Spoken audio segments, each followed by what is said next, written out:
Think I came in a little bit early there, did I? Did I come in a bit early there? But I'm here anyway. How you doing? Good morning. It's September 3rd, 2019. It's Tuesday morning. It's a nice fresh morning in Salford and Greater Manchester. It's lovely. I've been out and about as I am every morning with the dog. Lovely morning. And for the moment it's nice and dry anyway, which is a good thing. You well yourself? All good in your world? Quick roll call there, quick few hellos. I won't dwell too much on the hellos because it takes up a lot of time. And I do ideally want to keep this to about 30 minutes, 35 minutes every day because of the time needed to produce the radio programme. Hi to Jesus Jones, to Misty, to Martin Ellen, to Stella Geary. How you doing, Stella? To A.U. Kekovich, to Susan in Australia, Susan Hayward Tonkin. How you doing, Susan? To Rose Williams. Bit of a storm in New Zealand, says Rose. Batten down the hatches, Rose. They're getting it big time in the US, aren't they? On the East Coast there in the US. Hi to Mr. Roper. Hi to Jennifer in Florida. How you doing, Jennifer? And everybody else. 26 Trevor the Mule, who says, I wonder if the MPs will give up their second homes if there's a Labour government. This is John McDonnell, the Shadow Chancellor, who wants to come for people who bought a second home to let it out, to make a bit of extra income, to plan for their retirement, for their pension, and are not living in that home themselves. John McDonnell, the Labour Shadow Chancellor, has effectively said, because young people can't get on the property ladder, can't get a mortgage because there's a shortage of houses, well, we have to have a look at people who own second houses but are not using them. Maybe come after them. Serious stuff, that. I had Venus Rising. EU Army, here we come, says Venus Rising. 'Twas always the plan. Hi to Lee Dignam. Did anyone see Corbyn trying to look all passionate yesterday? Bless him. This is worse acting than Coronation Street. Well, ironically, he delivered his address yesterday in Salford, only a stone's throw from where Coronation Street is filmed. Coronation Street being the oldest television programme in the world, is it? It's the oldest, longest running serial drama in the world. Hi to Nick Farrell. How you doing, Nick? To Daz, to Josh Ratcliffe. Good morning, Sean Hinchcliffe. Russian Bot, John and Sarah. Stuart Batty. Said hair and makeup taking longer this morning, Rich. Sure is. Takes a while to get this gorgeous kisser ready for the camera. For the single camera. For the laptop camera. How you doing, Lizzie Dunphy? How you doing, Lizzie? Hi to Penny Sharp. How you doing, Penny? If I don't mention you, it's not that I don't want to. What happens is they scroll without me touching it. They just scroll.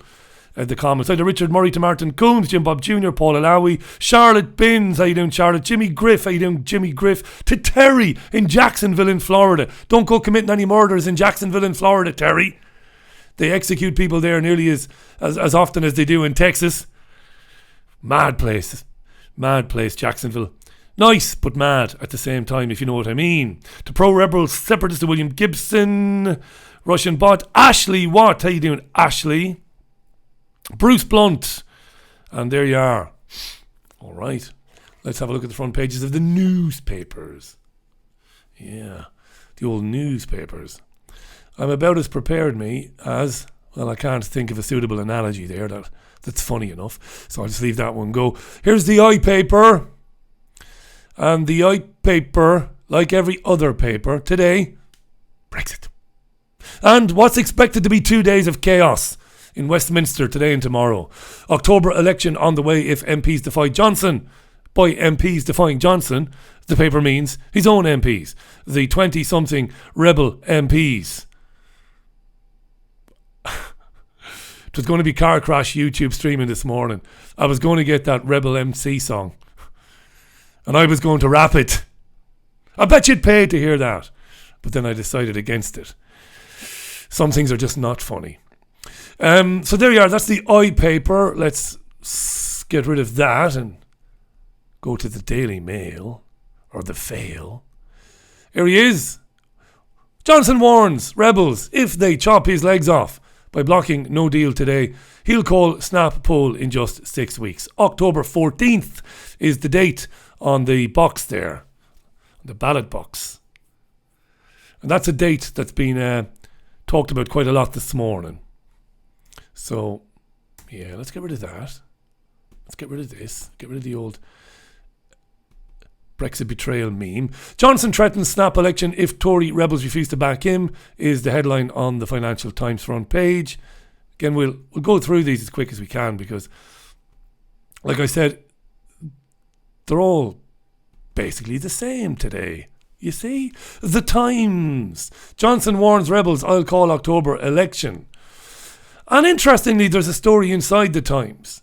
The truth about male libido and how to improve it. I told you this is becoming a smutty kind of sex type show as time goes on. It isn't really. That's a serious issue. Men don't want sex as much as men used to want sex. Why is that? Well, you can't explain that in a few throwaway lines because it is kind of a long-running agenda. Part of a depopulation agenda that I believe is a genuine thing and is genuinely happening. But men all over the world in various studies and surveys have said, yeah, their appetite for sex with not just with their partner or their long-term partner, wife or girlfriend, but even single men, appetite for sex with members of the opposite sex is on the wane. Why? It's a very good question, isn't it? Why? It's central. It's crucial to your masculinity, isn't it? To your maleness. The desire to fornicate with members of the opposite sex. I'm not alienating gay men here now. It's not about gay men, this. Because it seems that the gay male libido has never been healthier. The dirty bastards. Gay men have more sex than rabbits and squirrels put together. Allegedly. How do you know that, Richie? Well. Yeah, so the male libido. Speaking personally, I don't like to give too much personal information away. I give enough away as it is. I think I get fairly amorous still at 44 as much as I ever did. Doesn't mean I get any. But as I said yesterday, but I think I am healthy. I do, I'm randy, that's the word, from time to time. But the male libido is definitely not what it was. Why? The Guardian. Johnson's ultimatum, back me or face a snap election. Look, it's all the same today. The Telegraph. I don't want an election, you don't want an election, but you're going to get one anyway, around October 14th. I'll explain why in a minute. I'll explain what's going on. For those of you bored shitless, let me just move myself over there a bit. Good stuff. I'll make it brief and I'll make it somewhat easy to understand about what's going on, what's going to happen today and tomorrow. The Sun. Liam Gallagher's getting married. What first attracted you to the multi-millionaire songwriter Liam Gallagher? Because it can't be his personality. What an arsehole Gallagher is. What an arsehole. Brexit showdown. PM warns rebels don't force UK into an election. That's the Sun. There's the Mirror. Snappy election. See what they did there? Johnson and his girlfriend Carrie rescued a Jack Russell from a rescue centre in Wales. There's the dog there. As far as I understand, they haven't named the dog yet. There might be a competition. I don't know. Name the dog, and if your name is chosen, you get to go and play rugby with Boris Johnson. No. The contestant who successfully names the dog will get to go and taunt homeless people in shop doorways in London with Boris Johnson and his Bullingdon Club pals. That's the prize. Look who's taking the lead now in Downing Street is the headline on the front page of the Metro. There's Carrie Simons or Simmons. There's the dog. If you're a dog lover, you're supposed to love all dogs. I like bigger dogs. Always liked the more mid-sized to bigger dog. I like big dogs. I like a dog you got to get to grips with, I like a dog that and the dog knows that if the dog wanted it, could tear you limb from limb. That's the sort of dog you want. It's a kind of unspoken understanding between you and the dog. Yeah, I will go and get that ball and bring it back to you. Yeah, but if I didn't want to. That's the sort of dog, That's the Metro there. The Star. Boy blinded by chips and sausages. Did somebody throw chips and sausages at 100 miles an hour at a boy and hit him in the eye? No. Apparently a kid, this is in some of the papers today. This is a kid who, I think he would be or should be at third level education now, at college. But his diet has been so horrendous in recent years, eating crisps, or potato chips as you call them in America. Potato chips. We say crisps here because we're right and you're wrong. They're crisps, not potato fucking chips. So he eats crisps and French fries. Fucking morons. They're chips and sausages. There you are. And he's eaten nothing else for ages, and now he's gone blind. I reckon he was... No, I won't say that. The old Robin Williams joke. So those are the front pages then. It's Brexit-centric. So what's going on, you ask? Do you ask? You don't ask. You don't want to know. I'm going to tell you anyway.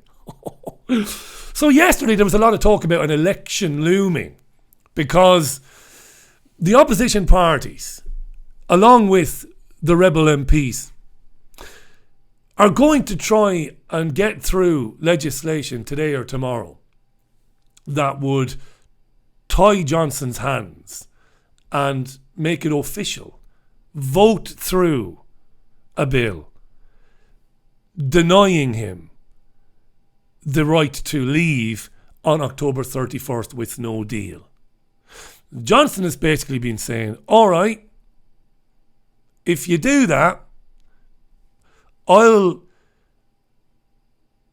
opt for a general election. That's not straightforward. Because of the Fixed Term Parliament Act, he can't just call a general election. The Fixed Term Parliament Act means that a parliament has to run its course effectively, and you can only get an election if you get 2/3, if you secure 2/3 of the House of Commons. If 2/3 of the House of Commons vote with you, there you go. I do make it complicated from time to time.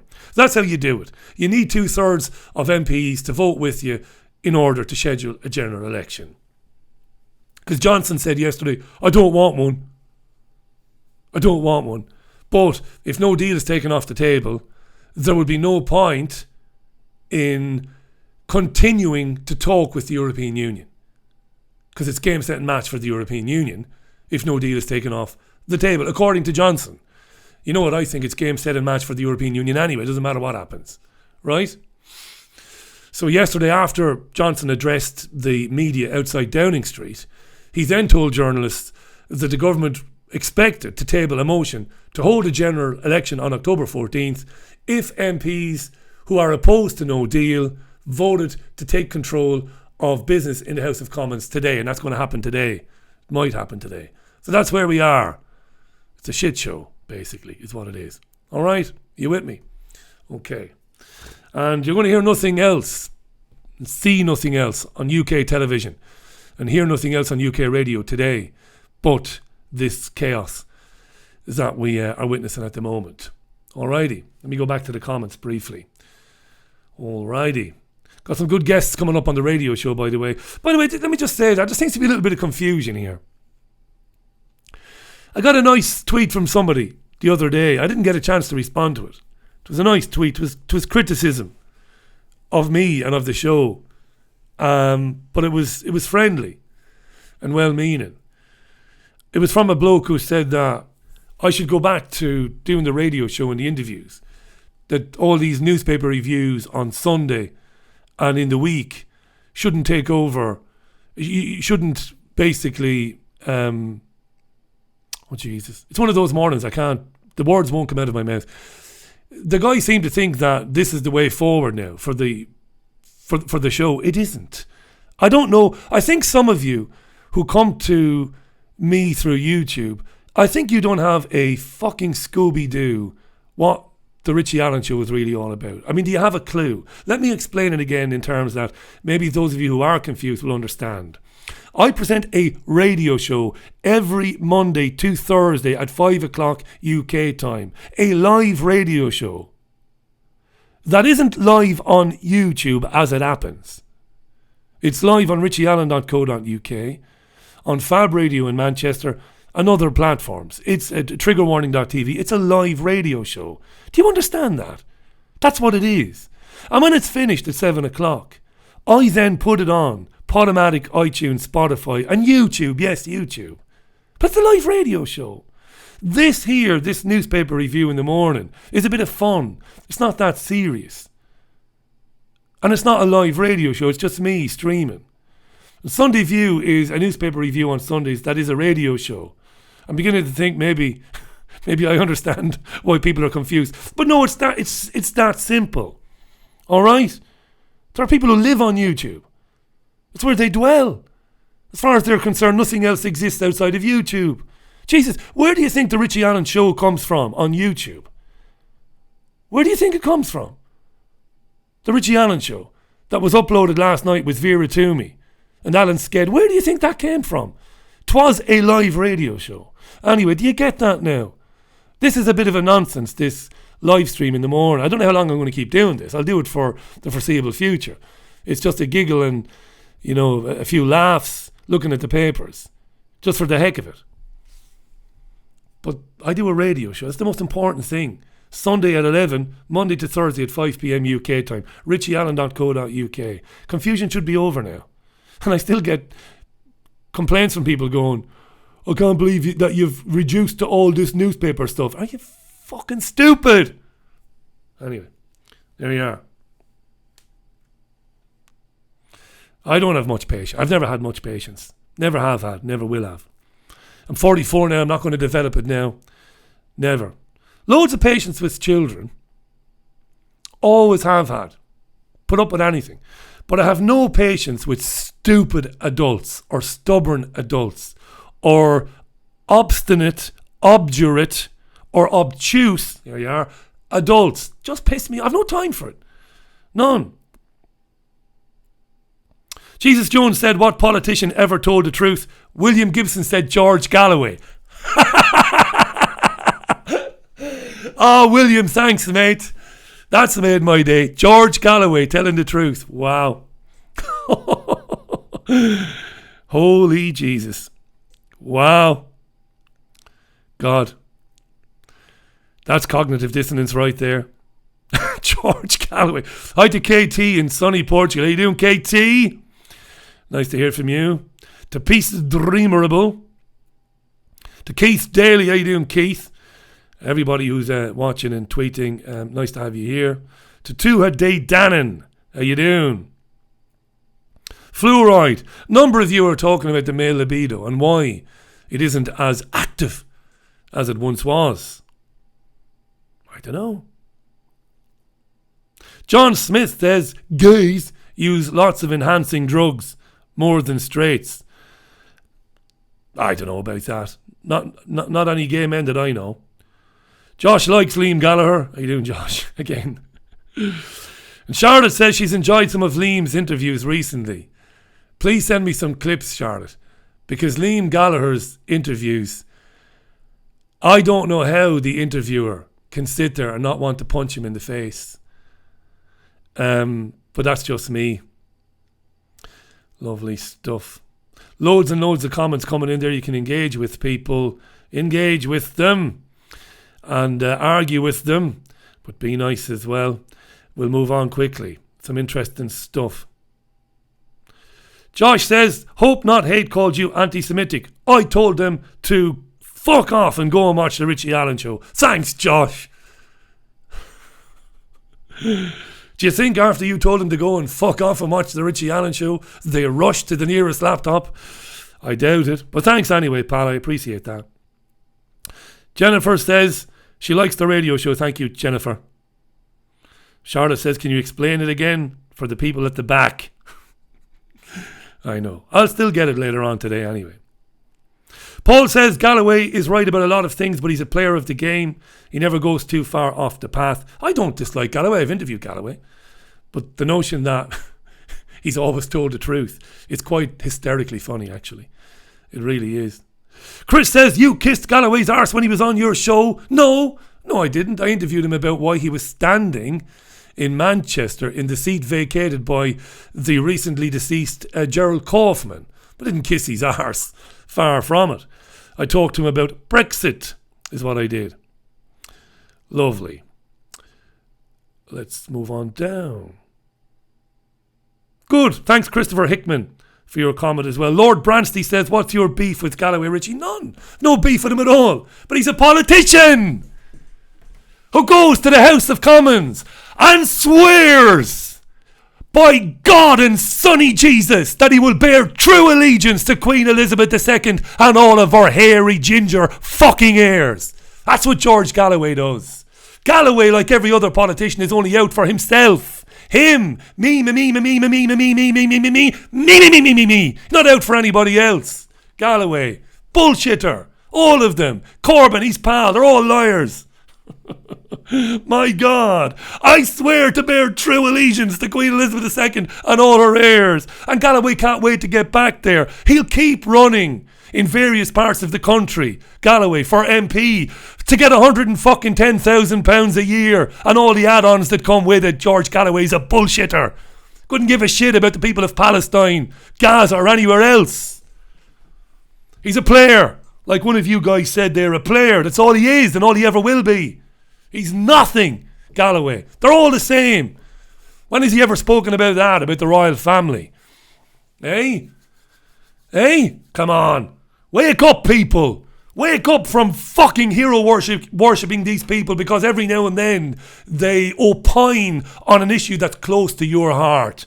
You're so desperate to be told that you're right that you listen to anybody who tells you what you want to fucking hear. Even guys like Galloway will crawl around on his hands and knees, licking the fucking shoes of Rula Lenska, pretending to be a cat because Big Brother paid him enough money. Come on. Wake up to it. Wake up to it. Bullshit. At any given opportunity, Galloway will talk about how anti-Semitism is real and it's serious and we have to deal with it, while appearing to stick up for Jeremy Corbyn. There is no anti-Semitism in this country. It doesn't exist. No such thing. Jews are thriving in the UK and good luck to them. Good luck to them. I have no problem with that. You know, no problem with it. Because they're not a race. They're an identity group of fucking idiots. Like Christians, like Muslims. That's what I think deep down, and I never hide that. Never hide it. If you believe in a fairy godfather in the sky who created you and who's sitting up there laughing his fucking hairy balls off while you struggle, and he decides, I'll watch all these people and I'll handpick some of them to join me in paradise at the end of civilization. If you believe that, you're a fucking retard. That's what I feel about it. And I've never hidden from that. Jews are no different. Right. Fucking Galloway. Don't get me started with this nonsense, this hero worship.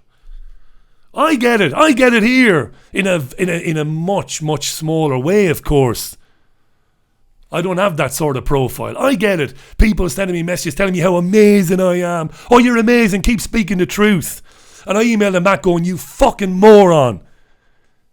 Hero worshipping me or anybody else because I tell you what you want to hear. Fuck off. Come on, wake up. Anyway, there you are. That'll wake you up this morning.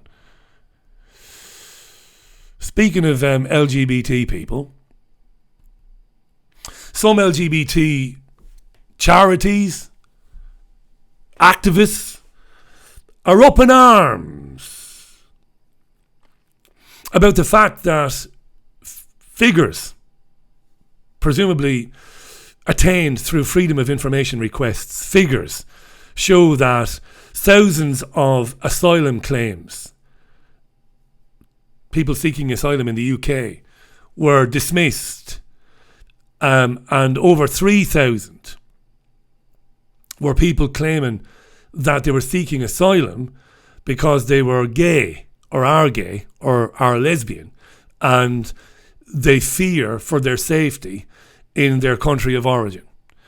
And according to Jamie Grierson, Home Affairs correspondent with The Guardian, it looks like there's a culture of disbelief at the Home Office. Basically, the Home Office is very sceptical when people are rocking up claiming asylum. And when they claim that their asylum is the basis for their asylum application is because of their sexuality, and they're concerned that I'll be murdered in my country. And they name several countries in the article where same-sex acts are still illegal. Nigeria and places like that mentioned here. But the scandal, according to The Guardian, is that there's a culture of disbelief, that Home Office officials are starting out with the mindset that these people are lying. Right? I don't know. I don't know anything about that. I suppose if you're seeking if you're seeking to move to the UK or to Ireland or to France for economic reasons, and you're coming from a country in Africa, a sub-Saharan country, a country in the Middle East maybe, it might occur to you, I might have a better chance of being allowed to stay in this country if I say that I'm gay and that I'm fleeing persecution because of my sexuality. I don't know. It's an interesting one anyway, and it's the stories in The Guardian today. You can read The Guardian, theguardian.com. There it is there. In Nigeria, homosexual acts are punishable by up to 14 years in prison, and displays of same-sex affection are also outlawed. And so on, so on, so on. Interesting. Saw that this morning. Harry Hewitt doesn't want you to travel so much. He's going to address a group of people today. And he's going to talk about sustainable tourism. This is a guy who flies all over the world in private jets at the drop of a hat with his wife, the actress Meghan Markle, attending parties thrown by Elton John, staying in Elton John's house, and everything else. Just travelling around the world. Is going to be telling people today, listen, you got to be very careful now about your travelling because we've got to save the world from the apocalypse that looms in the near future if we don't reduce our carbon footprint. The glaring, sickening hypocrisy of these people, well, it's a thing to behold, isn't it, really? Everybody runs with the story of the boy, the junk food boy, who goes blind because of a vitamin deficiency caused by years of eating only French fries, Pringles, white bread and sausage. Everybody runs with that. It's a bizarre story, that. An unnamed student, he's been studying IT at college, had to drop out because he's losing his sight. And he began to lose his sight when he was 14 because of a condition called nutritional optic neuropathy. There you go. A.U. Kekovich is asking, am I shadow banned? Are you shadow banned? By who? By me? By me? Don't think so highly of yourself. No, obviously not by me. When you swear, as I do, but when you swear in print on YouTube, doesn't matter how minor it is, doesn't matter what point you're making, it hides the comments. You see, Josh Ratcliffe has been hidden there for saying Agenda 21, fuck off Prince Harry. I've had to unhide that. All right? But so many of them get hidden, I don't have time to go unhiding them during the live stream. So you either watch your language, he says ironically, or just watch your language, or don't post. 'Tis up to yourself. Good stuff. And Galloway got a bit of ire there, and it might have sounded like it was an attack on Galloway personally. It's not. Galloway is the one you mentioned to me. They're all the same, every one of them. There is no difference between them. They are career politicians, climbers, social climbers, human beings for sale. They traffic themselves for the biggest corporations on planet Earth. They earn a fortune through their job, their role as Member of Parliament. And they play a part in a great theatrical production, which is put on to convince you that you live in a democracy, that you get to control your own destiny, because every few years you get to choose these people and place them in Westminster. And that's the wonderful illusion. It's an amazing illusion that the majority of people can't seem to grasp, though simple it is to understand. It's incredibly simple to understand. People can't get their heads around it. They don't understand it. And yet it's so patently simple. The biggest private schools in the world, in this country anyway, the biggest corporations on planet Earth, tell you every few years, here's a group of people. Choose from them. And that'll be your government. And you'll be okay. That's how it works. But just after you've chosen them, they must take an oath of allegiance to the Queen and all her heirs. They must swear it. It's one step down from a blood oath. And if they don't, they are not allowed to sit in the House of Commons, and they're not allowed to speak.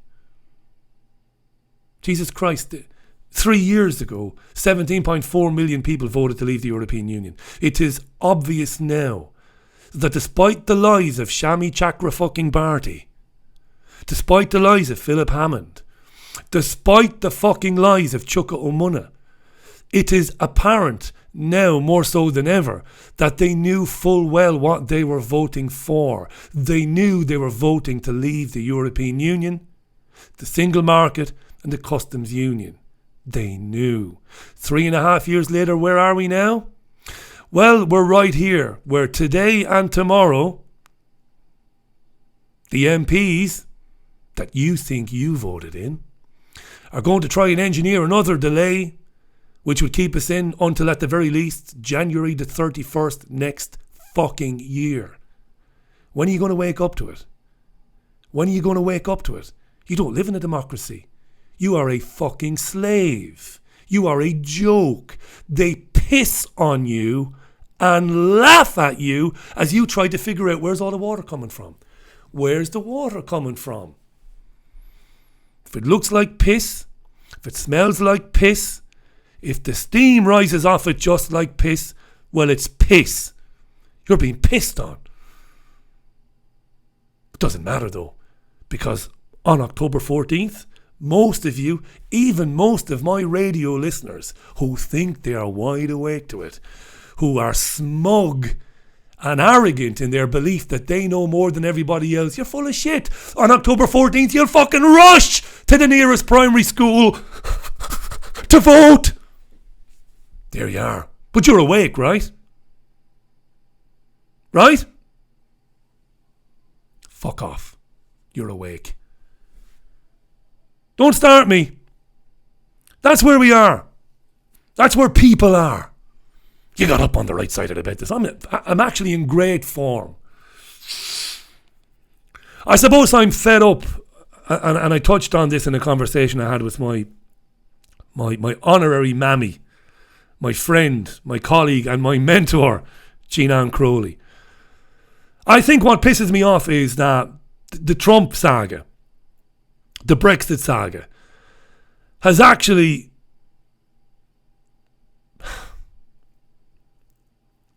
what did I say a few weeks ago? There was a time in the late noughties and in the early part of this decade when legions of people were seeing through the bullshit and the charade. And what kills me and what depresses me sometimes is the Trump story, the narrative, Brexit, the rise of identity politics, has actually re-engaged people with the system that they were beginning to understand was their virtual prison. They were understanding it. They were nearly there. And then along comes this scripted drama, and I'll go to richieallen.co.uk. I've written about this. This whole drama, this massive running serial, and they engaged with it. And that's why I get fed up. It's why I rant sometimes. You'll go. And I don't mean you, don't take it as, I mean you, the royal you. You'll rush to the ballot box next month if there is an election. You'll rush there. Can't wait to get there. Believe in that. This time. See it in America, Bernie Sanders, give me a break. You've got Shami Chakrabarti. I could put a picture of her up there on the screen. This progressive little tyrant who wants to right all the wrongs. This little social justice warrior. This little fucker, Shami Chakrabarti, is on Sky News this morning with Sarah Jane Mee. Chakrabarti says Johnson and his pals are a bunch of elitist thugs. What's your problem, Richie? I'm not saying they're not a bunch of elitist thugs. Shami Chakrabarti, until recently, was sending her son to an £18,000 a year private school. What was that about elitist, you little pixie? What was that, you little munchkin? Elitist? Who are you to talk about elitism this morning on Sky News? Who are you to talk about democracy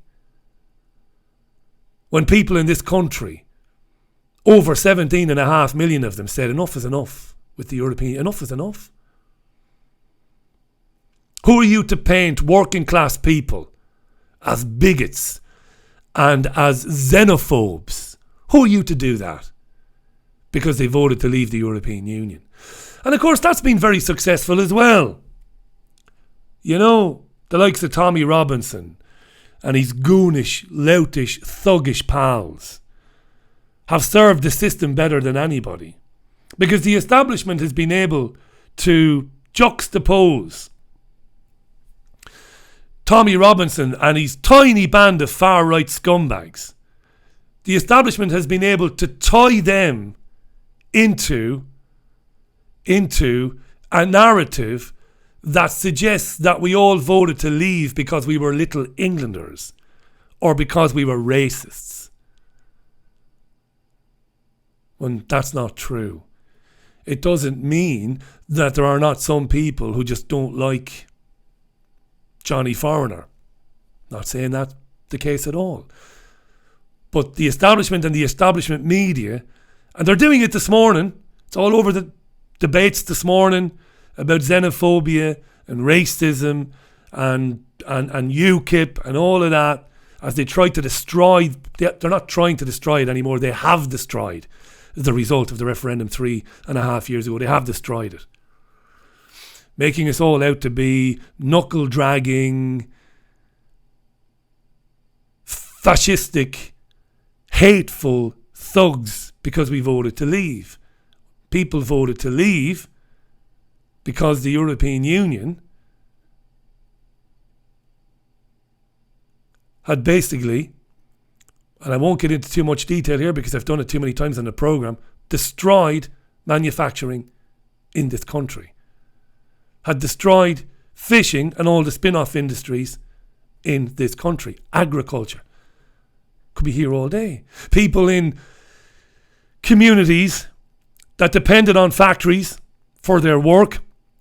And I don't mean, you always come off as snobbish or in some way condescending. Some of the brightest people I've ever met work in factories. I'm talking about people with, we call semi-skilled or low-skilled. Not intelligent, but skilled. Like me. I can't. I couldn't do carpentry. I couldn't do metal work. I can't do interior decorating. I don't have any of those skills. I'm somebody from a working class housing estate who would have depended on factory work, on work within manufacturing, in the manufacturing industries, to support myself and my family. People were fed up that through the European Union introducing countries in Eastern Europe into the European Union, inducting them, adopting them, that not lower skilled, but low wage a lower wage workforce all of a sudden is in your towns, is in your communities, and it's competing for jobs that you ordinarily would have got. And not only that, but ironically, those jobs are disappearing anyway. So then you have economic migrants from Europe coming to compete for manufacturing jobs that are disappearing anyway. And inevitably, then, and you don't blame the workers from Eastern Europe, don't ever blame them or anywhere else. But then they obviously join the queue for benefits. They join the queue for access to doctors and all the rest of it. And then you have that pressure coming on the public services that are being destroyed anyway. That is why people voted to leave the European Union. That's my belief. Not because of xenophobia. Crazy. I know a lot of comments are coming in now, but I'm running out of time. So I'm going to just rush on through this. Bit of light relief maybe. Although if this happened to you, I don't think you'd find it funny, but I couldn't help laugh at this morning because I just can't figure this out. I can't figure this out for the life of me. Builder does a poo on a man's roof and shoves the shit down the chimney.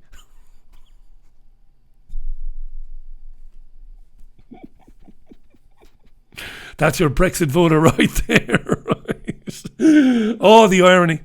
That's a lovely segue, isn't it? There's your Brexit worker right there, Richie. Just had a poo in a man's chimney.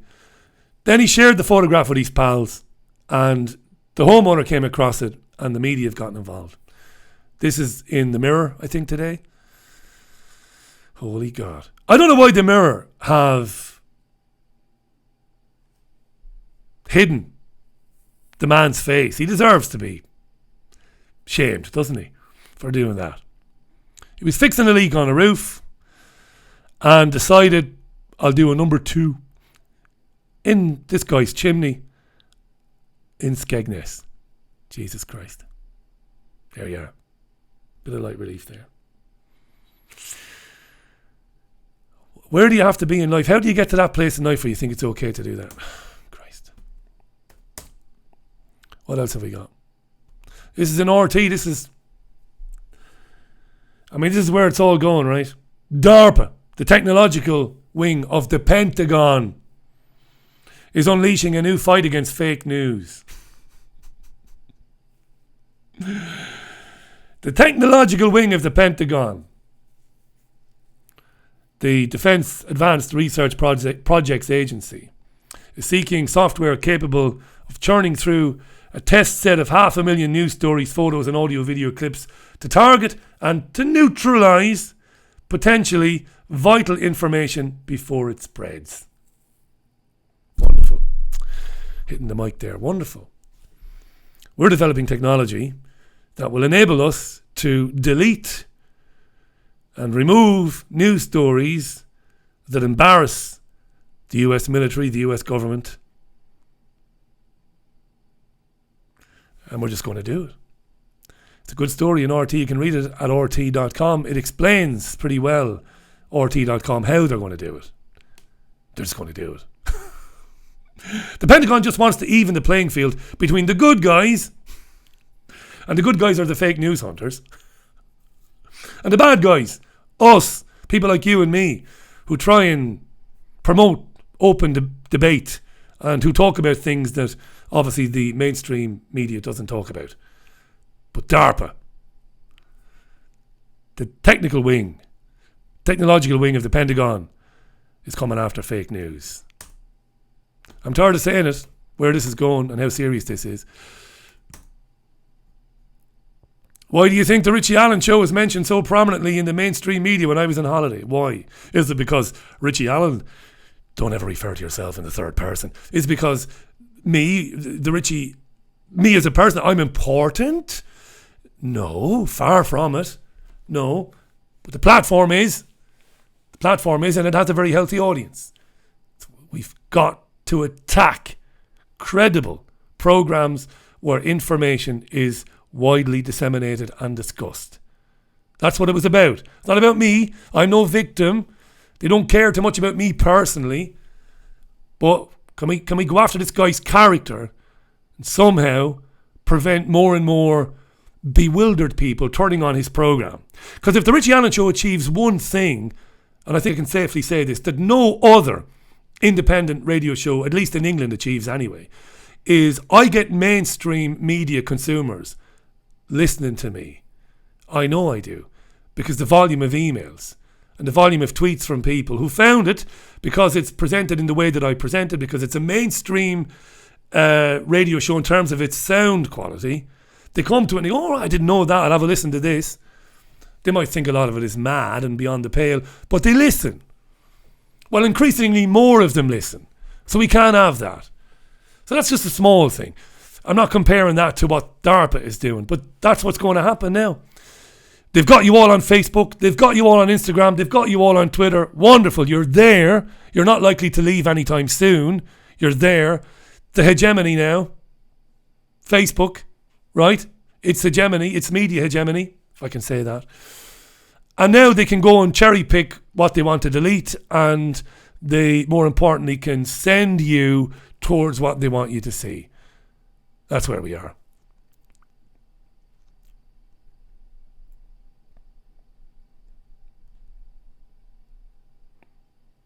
The Imperial War Museum has revealed over £30 million will be spent on a series of new Second World War galleries focusing on the Holocaust.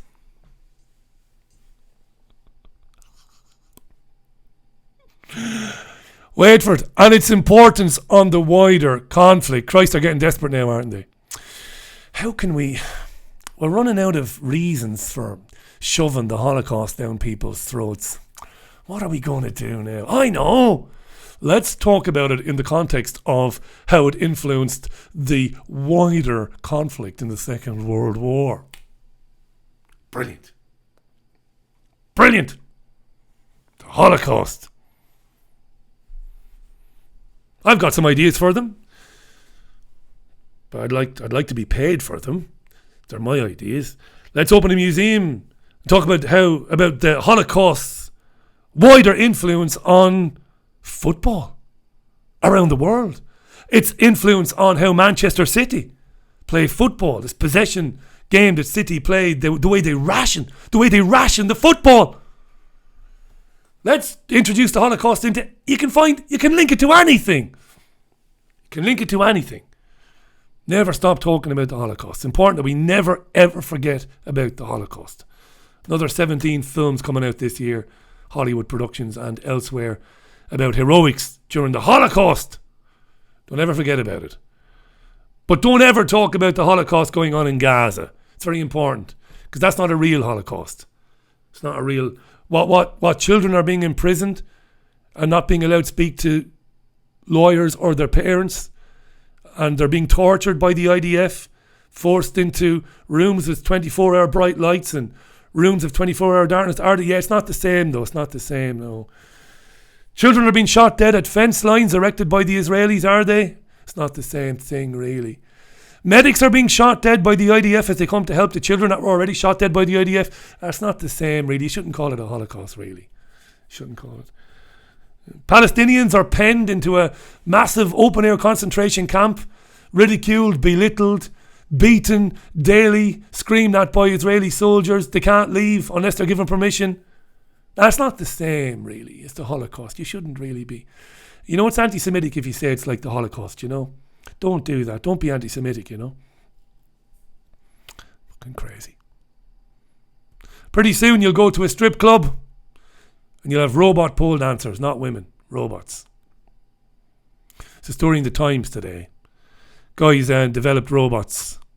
Western France. Going to put them on stage alongside women. The women are not happy, apparently. Understandably. But they're developing these robots and will eventually, in the very near future, have these robots that so resemble women that you won't be able to tell the difference. And then it won't be so bad then. You won't feel so bad if you go to a strip club or a lap dancing club, and you won't feel so bad about ogling the woman that, to all intents and purposes, looks like a real woman, because in fact it's an android. This is where we're going. It's insane. 10:20. I'm out of here. Nothing more to tell you this morning. I'll be back with you at 5 o'clock today. That's 5 o'clock UK time. on the usual channels with the Richie Allen Radio Show. Jill Henderson is one of the guests. So is Mark Collett. Should be a fascinating programme. There'll be lots to talk to you about in terms of what's the business of Westminster this morning and early this afternoon. Lots is going to happen. I'll have all the information for you at around about 5 o'clock on the Richie Allen Show on the usual channels. Until then, it's bye for me. Bye now.